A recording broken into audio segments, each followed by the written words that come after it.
Digne successeur du Fitbit Charge 3, le Charge 4 nous promet d'être le meilleur bracelet pour suivre sa santé et le sport. Tient-il cette promesse? Est-il fait pour vous? Vaut-il les 150 €? C'est ce que nous allons voir dans cette vidéo.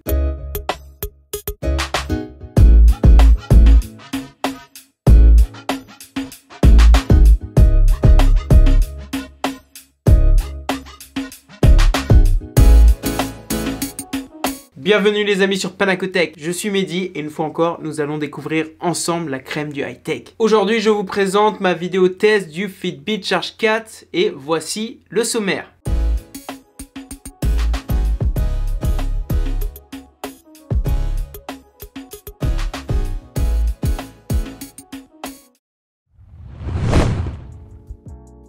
Commençons par le design. Le Charge 4 a-t-il un nouveau design? Non, on le voit, il a le même design global que le Fitbit Charge 3. On en avait parlé pendant l'unboxing et pendant la vidéo comparative entre le Charge 3 et le Charge 4. Pour faire bref, on est sur un écran tactile de 1,57 pouces. On peut avoir différents modèles, différentes couleurs de bracelets et à chaque fois dans chaque boîte, deux tailles de bracelets sont présentes. Pour les poignets plus S et pour les poignets plus L. Moi actuellement je mets le bracelet S mais il est tout juste pour moi. Le même design que le Fitbit Charge 3 signifie qu'on a aussi la même composition globale. C'est-à-dire un capteur de fréquence cardiaque à l'arrière, un écran à l'avant, un bouton capacitif qui rejoint le fonctionnement de l'écran tactile sur le côté et bien entendu, je viens de le dire, l'écran tactile. Je le disais, il y a 202 bracelets inclus dans la boîte, c'est-à-dire que les bracelets sont échangeables. Il suffit d'appuyer sur un des boutons pour détacher la sangle. On reste sur un design assez basique pour un bracelet connecté. L'avantage c'est qu'il est beaucoup plus sobre, beaucoup moins encombrant qu'une montre traditionnelle, plus mince, plus léger, moins intrusif pendant le sommeil, mais je trouve aussi que cette sobriété enlève ce petit côté stylé qu'on peut avoir avec une belle montre 44-46 mm. L'inconvénient c'est que le Charge 4 n'a pas évolué par rapport au Charge 3 en termes de conception de l'écran, on est toujours sur du monochromatique. Ça permet aussi d'économiser un peu plus la batterie, mais on va en reparler. Passons maintenant aux caractéristiques techniques.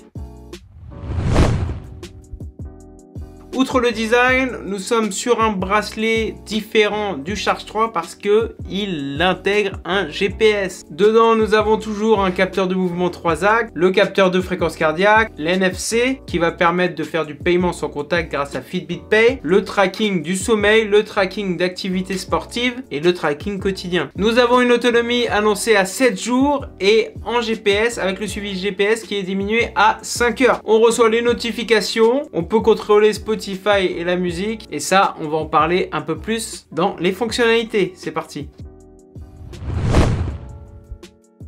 Voyons maintenant les fonctionnalités. Je vous ai parlé du tracking sportif, du tracking de sommeil, du suivi de santé quotidien, de Spotify, comment ça donne sur le bracelet. Avant ça, on va aller vite fait voir l'interface, comment on navigue dans le bracelet. On est sur notre bracelet. On a notre écran principal qui s'active soit en levant le poignet, soit en appuyant voilà sur le côté, sur le petit bouton interactif. Lorsqu'on va swiper de haut en bas, on va avoir nos dernières notifications. Là, c'est WhatsApp. Salut Dame Dame qui m'envoie une petite vidéo sur WhatsApp. Lorsqu'on va swiper de bas en haut, on va avoir notre suivi quotidien. Le nombre de pas, voilà, le nombre d'activités, la fréquence d'activité, le rythme cardiaque au repos, la distance parcourue, les calories brûlées, les étages montés et une petite synthèse de sommeil et synthèse globale sportive. Ça, c'est la première fonctionnalité de suivi quotidien. On va pouvoir voir d'un petit swipe notre état de santé global. Lorsqu'on va aller vers la droite, on arrive sur notre menu principal.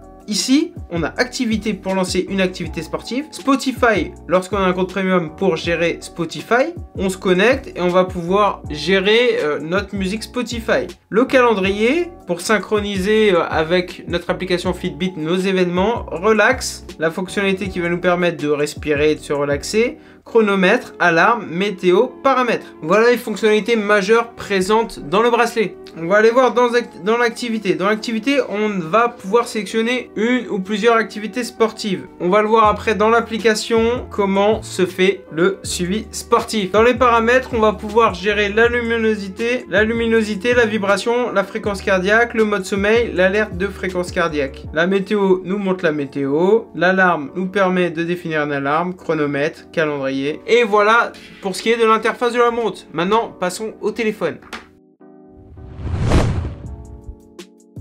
Sur l'application Fitbit, une application que je vous ai déjà présentée lorsque je vous présentais la Charge 3 ou même la Fitbit Versa, on arrive sur notre écran principal, on va parcourir ensemble les fonctionnalités et ce qu'on peut retrouver sur l'application. On va pouvoir en fait retrouver tout ce qui est détails de santé collectés par la montre. Par exemple là, le nombre de pas aujourd'hui, 4617, ça on l'avait vu dans la montre. Le nombre d'étages montés, le nombre de kilomètres, etc. Et à chaque fois, on va, lorsqu'on va cliquer, voir notre historique. Aujourd'hui, on est vendredi, jeudi, mercredi, mardi, lundi, dimanche. Voilà, on a l'historique sur les 7 derniers jours. Cet historique se retrouve aussi pour les kilomètres parcourus, pour les calories brûlées. Ça, c'est vraiment important pour cette fonctionnalité de suivi sportif et surtout suivi quotidien de santé. On va aussi avoir le tracking de sommeil. Ça va être pareil, on va pouvoir voir aujourd'hui, en regardant plus précisément les phases de sommeil aujourd'hui qu'on a parcourues, paradoxal, combien de temps, le temps de sommeil 8h15, combien de temps on était éveillé, la courbe d'oxygène estimée pendant le sommeil, etc. On a aussi l'historique sur les derniers jours lorsqu'on portait bien entendu le bracelet. On nous donne même un petit score sommeil. L'application nous propose aussi, voilà, de voir les exercices, les activités physiques qu'on a fait dans la journée. Ça, on va en parler juste après dans un petit point de la vidéo consacré à ce suivi sportif. On a aussi dans l'application notre rythme cardiaque, car il est pris en continu, notre niveau de forme cardiaque, savoir si on a un score assez élevé, assez bien, est-ce qu'on est en bonne santé cardiovasculaire. Puis on peut enregistrer son poids, le nombre d'activités sportives qu'on a fait, l'eau qu'on a bu, etc.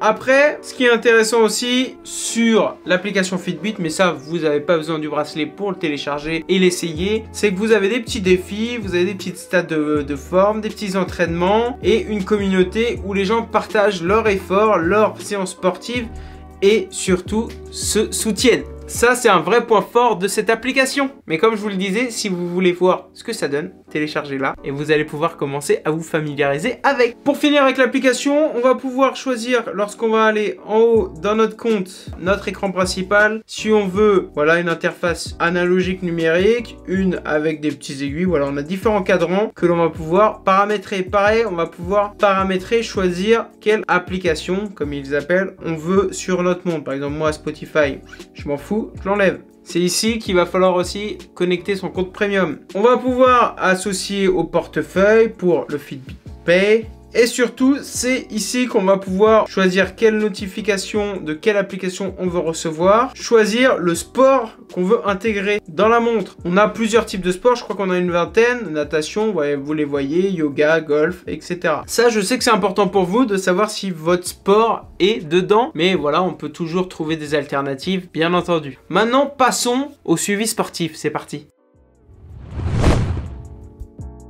Le suivi sportif, je sais que vous êtes beaucoup à vouloir acheter une montre connectée ou un bracelet connecté pour mieux suivre vos sports, vos activités sportives. Dans cette partie, on va voir comment ça marche pour le Fitbit Charge 4. La première étape, la première fonctionnalité, la première étape, ça va être de lancer, lorsque vous êtes prêt, lorsque vous êtes en forme, lorsque vous êtes habillé, lancer votre activité sportive. On va aller dans activité sportive, on va par exemple lancer un running. Le running, on peut se fixer un objectif en temps, en durée, en calories, en minutes.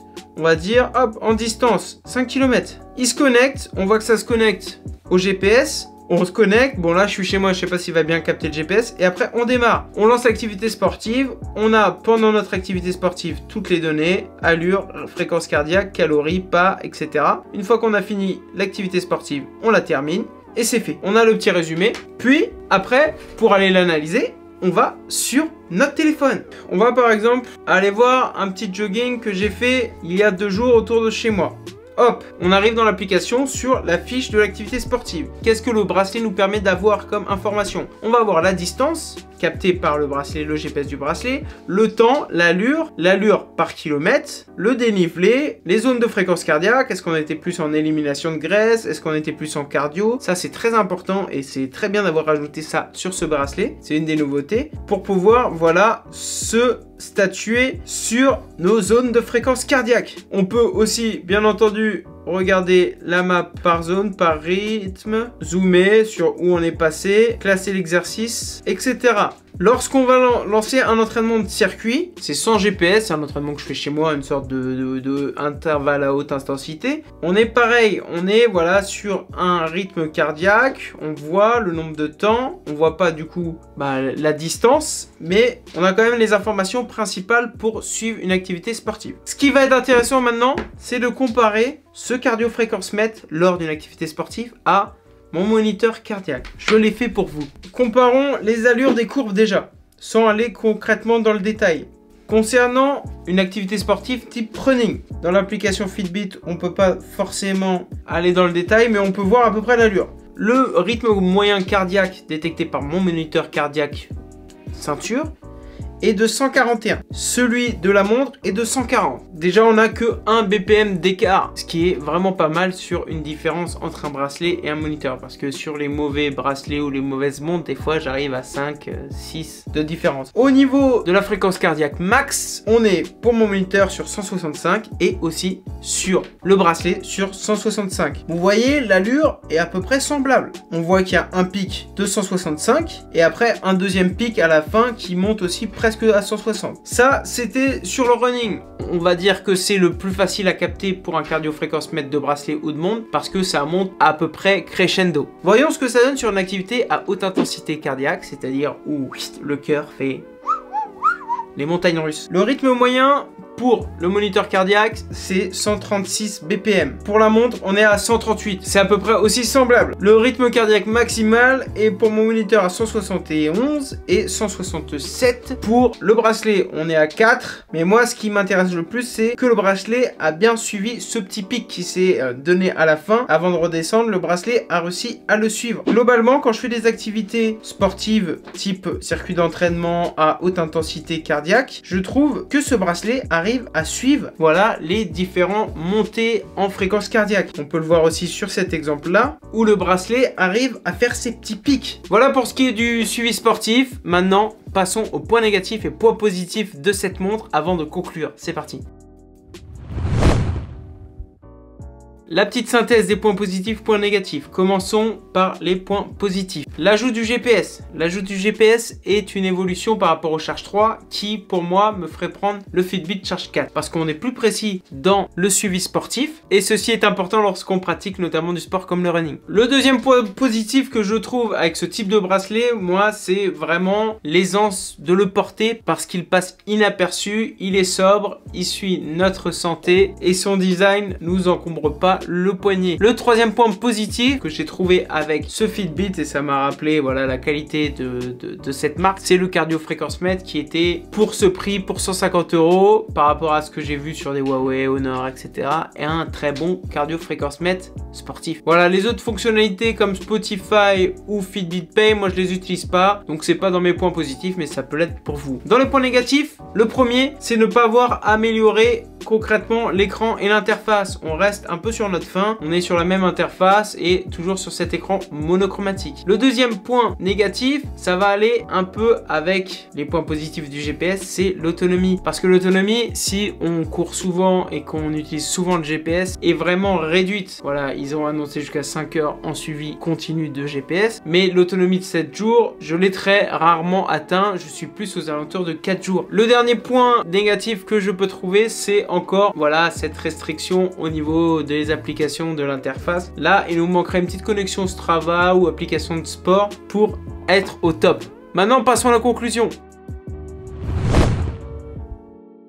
Est-ce que ce bracelet est le meilleur pour suivre sa santé et suivre son sport? Bah, j'ai envie de vous dire qu'il s'y rapproche vraiment. S'il n'est pas le meilleur sur le marché actuellement, avec son GPS en plus qui vient combler ce manque qu'on avait dans la Charge 3, il est quand même au moins dans le top 3. C'est sûr qu'on peut toujours trouver moins cher. Je sais que vous allez me dire, oui, voilà, il y a cette marque qui fait les mêmes fonctionnalités pour 30 €, 40 €, 50 €. Mais si vous faites vraiment du sport, vous allez voir que le cardio-fréquence-mètre, dès qu'on va aller sur des marques un peu plus asiatiques qui vont nous proposer des choses moins chères, le cardio-fréquence-mètre ne suit jamais. Là, au moins, vous pouvez être certain qu'il fait le boulot. Est-ce qu'il est fait pour vous? Vous recherchez à suivre votre santé, à suivre votre sommeil, à suivre vos sports, sans pour autant avoir quelque chose qui est visible, vraiment vous voulez rester sobre, simple et vous aimez ce design, il est fait pour vous, n'hésitez pas. Vaut-il mieux acheter le Charge 3 ou le Charge 4? Je vous invite à aller voir la vidéo que j'ai fait dessus. Ça va dépendre aussi du type de sport que vous faites, si un GPS c'est intéressant ou non. Car pour moi, c'est vraiment le point essentiel de cette évolution du Charge 3 au Charge 4. Merci d'avoir regardé cette vidéo. Si vous avez des questions, n'hésitez pas à laisser un commentaire. Si vous avez apprécié ce test et ce petit nouveau format de test, lâchez un pouce bleu. Dites-moi aussi en commentaire si ça vous plaît, que je continue sur ce format. Pour tout suivre de l'actualité tech,